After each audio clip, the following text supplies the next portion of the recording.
How's it going, everyone? We are in Corriganville Park in Simi Valley, California. And today we are hiking the Corriganville Park Loop Trail, which is approximately 1.7 miles long, and will take us along the interpretive nature path and the film history path. This route is considered easy and can be shortened by not taking the scenic uphill path on the backside of the loop. Additionally, you can add on the old Stagecoach Road Trail from our previous video by crossing the street just after you reach the Simi Valley Trailhead. So here in Corriganville, there's going to be two interpretive trails. This one here is going to be the nature walk, and it's a little seen better days, but you can still kind of get to see some of the different plants that are here in the area. And then the other trail, which we are heading towards right now, that trail is going to tell us about the history of filming here in Corriganville. Corriganville was once a movie ranch catering to primarily Western films, but has included a variety of other genres. It is estimated that roughly 3,500 films have been filmed here so far. It was owned by Western star Ray Corrigan, whose film series, The Rangebusters, shot all 24 films here and created much of the sets that once stood. Most of the structures were burned in fires that occurred throughout the 70s. Today, there is a film lot adjacent to the public park that is often filming new content in addition to films like Once Upon a Time in Hollywood, who have used the park to film continuing the legacy that Ray Corrigan began. So this is stop number 3 on the nature trail. We're still on the nature trail here.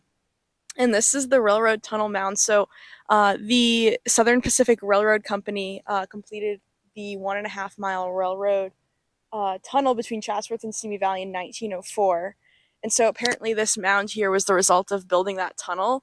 And because of that, I guess the trees here have been here since 1904. If you have interest in Corriganville and Santa Susana history, we highly recommend stopping at the Santa Susana Train Depot, open on the weekends only, where they have a recreation of Corriganville, and you may be able to pick up your own recreation of the original Corriganville map. The volunteers there have so much knowledge on the area, we can't recommend them enough. We've been there twice and I've learned so much both times we went. Alrighty, so right now we're standing at the site of where Fort Apache was filmed.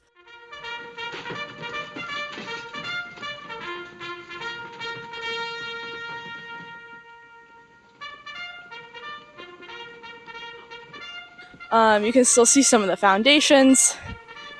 You can tell by the rocks in the background, this is the spot, which is pretty cool how close we can match this up here.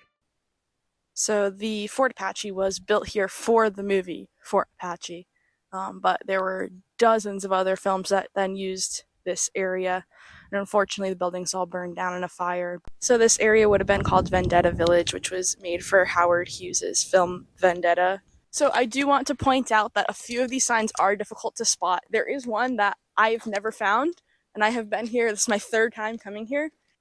So this was the first main set here on the filming ranch, which, like I mentioned, was made for the Howard Hughes film Vendetta.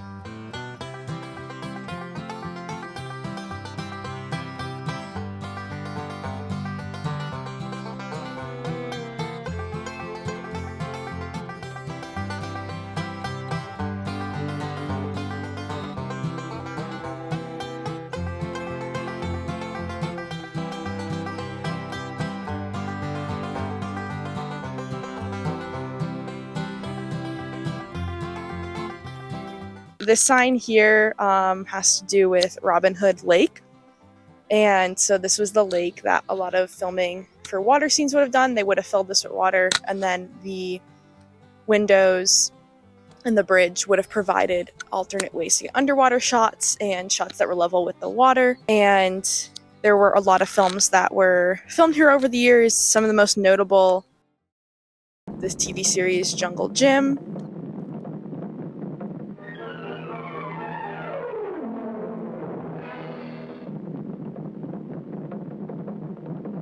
Also, African Queen. Until the war is over.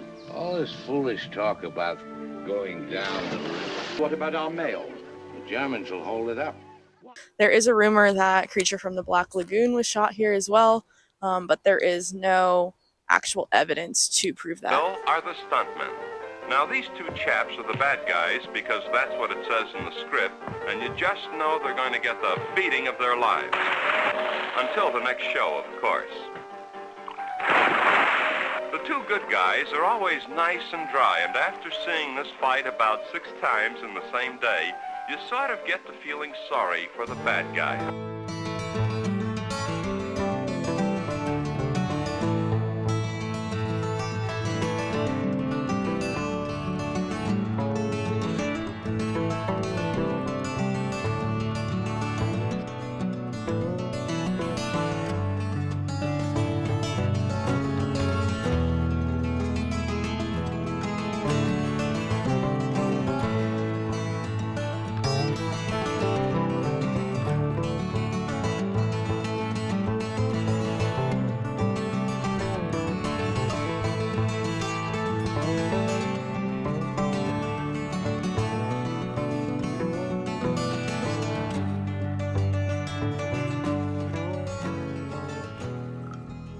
Silvertown actually is the name of this place. It actually went by a lot of different names depending on which movie it was in.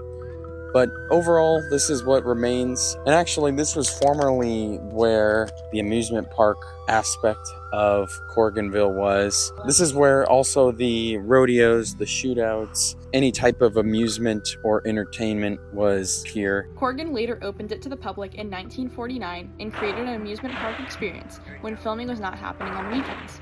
Similar to the studio tour at Universal Studios today, guests could expect to walk through their favorite Western sets, see actual actors and real cowboys, and experience Western stunt shows. In the archives, there are thousands of newspaper articles and advertisements just from Southern California.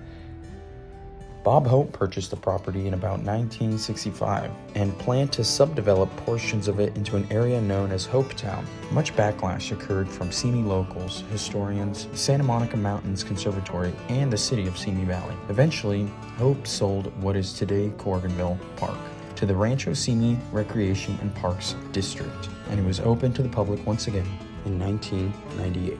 So there's some pretty cool photos here. These are some of the stunt shows they would have done. I believe this one was for a fist fight reenactment. And I believe some of these are actual stars from the TV show Green Acres. And that would have happened right here, right on the main street, right here. Alrighty, so we're just wrapping up here at Corriganville. And so we did try to show as much of the park as possible, but we did still want to try to keep the scavenger hunt feel for anyone who wants to try this hike. So we try not to show too many of the signs because I feel like that's the fun of this place. It's a very easy hike. You can just wander around here and it's very, very easy. There's really nothing Very difficult flat. here. Very flat. There's one little hill on the back side of the loop. But other than that, it's very flat. It's very easy. And There are bathrooms. there's restrooms and picnic areas and grills as well. It's a great place to spend the morning, even the afternoon. We've seen a few people, but I mean, it's still very quiet, very calm. And yeah, it's been a really fun day, just kind of exploring around the area, and hope you guys have learned a little bit of history here. Yeah. Alrighty, well, thank you everyone for watching, and we will see you all in the next video.